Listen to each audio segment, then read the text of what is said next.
Ever wondered why your body swells up when you get a cut or a bruise? Well, that's the mystery we're unraveling today. Hi, I'm Mr. Pathology. Today we'll be dwelling in the mystery of inflammation. You see, inflammation isn't just about swelling. It's a complex biological response, a cry for help from your body, a beacon signaling the immune system to swoop in and start the healing process. Picture this: you're chopping vegetables and accidentally nick a finger. Your body immediately launches into action. The area around the wound turns red, becomes warm, and starts to swell. That, my friends, is inflammation in action. The redness you see is because of the increased blood flow to the site of injury. The warmth? That's due to the heat generated by increased metabolic activity at the site. The swelling, or edema as it's technically called, is because of the accumulation of fluid and immune cells. And the pain, well, that's because the swelling puts pressure on nerve endings, and chemicals released by the immune cells can also directly stimulate pain receptors. But why does all this happen? Why doesn't the body just heal the wound quietly without causing any discomfort? Well, imagine a city. If there's a fire in one building, wouldn't you want the firefighters to know exactly where to go? That's what inflammation does. It's like the body's fire alarm system.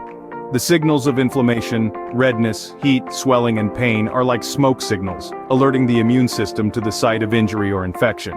So the immune cells, like firefighters, rush to the scene to put out the fire, which in this case is to heal and repair the damaged tissue. Inflammation, therefore, is a crucial part of the healing process.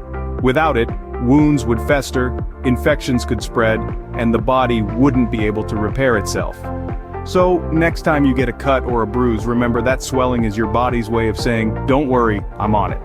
You might be surprised to learn that inflammation isn't always a bad thing. When we nick our finger on a piece of paper, stub our toe on a table leg, or catch a cold, our body's first line of defense is the inflammatory response. This is the body's way of saying, "Hey, something's not right here, let's fix it." Acute inflammation is your body's immediate reaction to a problem. It's like a well-trained group of firefighters rushing to the scene of a fire, ready to douse the flames and restore order. This inflammation is a crucial part of the healing process, acting as a biological alarm that wakes up your body's repair troops. Think about it. When you get a cut, your skin becomes red and warm, and it might swell a bit. That's acute inflammation in action. It's not just about making your skin look angry, it's about increasing the flow of nutrients and immune cells to the site of injury. Your body's blood vessels dilate, or become wider, allowing more blood to rush to the injured area. This blood carries with it a veritable army of white blood cells, the body's warriors, ready to fight off any invading bacteria or viruses that might try to take advantage of the breach in your body's defenses. The increased blood flow also brings nutrients and oxygen, the raw materials needed for repair and healing. It's like a construction crew arriving at a building site, ready with all the bricks, cement, and tools they need to fix the damage. But it's not just about physical injuries. Acute inflammation also kicks in when you're battling an infection. Your body temperature rises, creating an inhospitable environment for bacteria and viruses, while your immune system goes to work to neutralize the threat. In essence, without inflammation, wounds wouldn't heal, and infections could become deadly.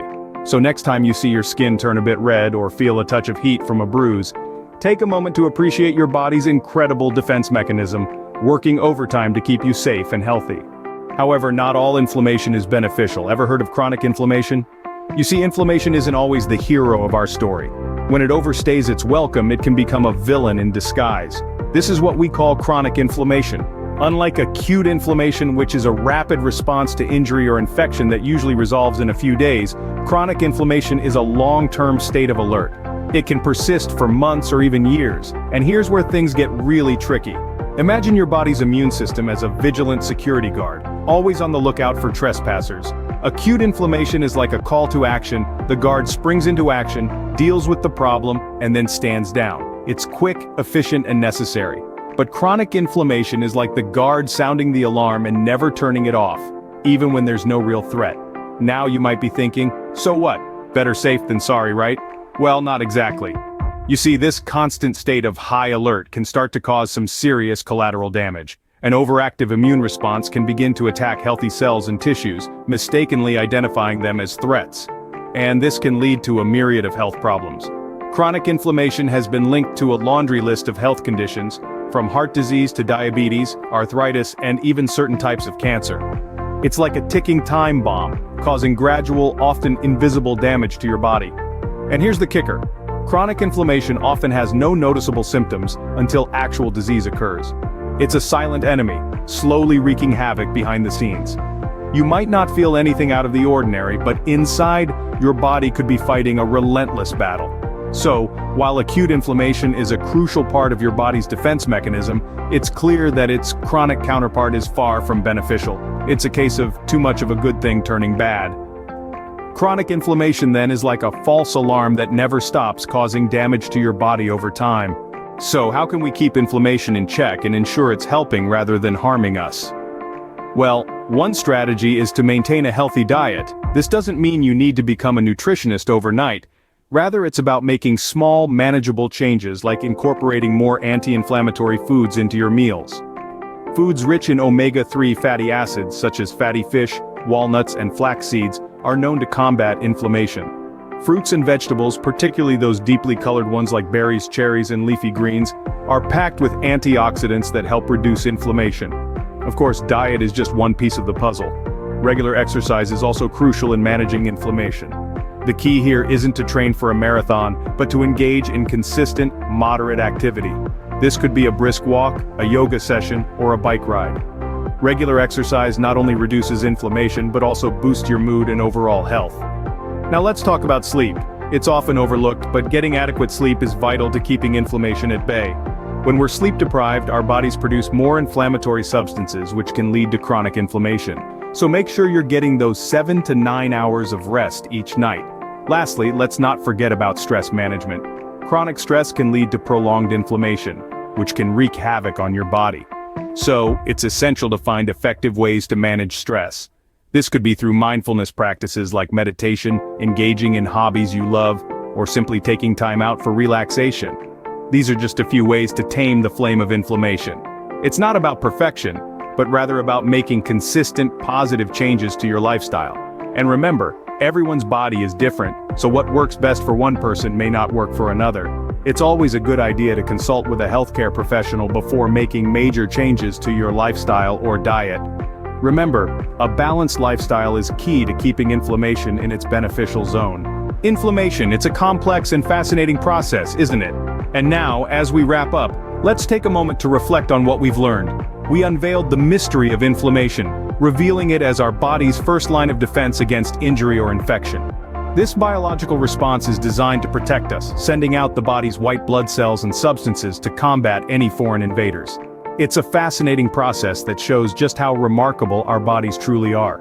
We also explored the bright side of inflammation, understanding its role as a crucial part of our body's healing process. When you accidentally cut your finger or sprain your ankle, it's inflammation that rushes to the rescue, helping to repair tissue damage and fight off any potential infections. But, like a double-edged sword, inflammation can also be harmful.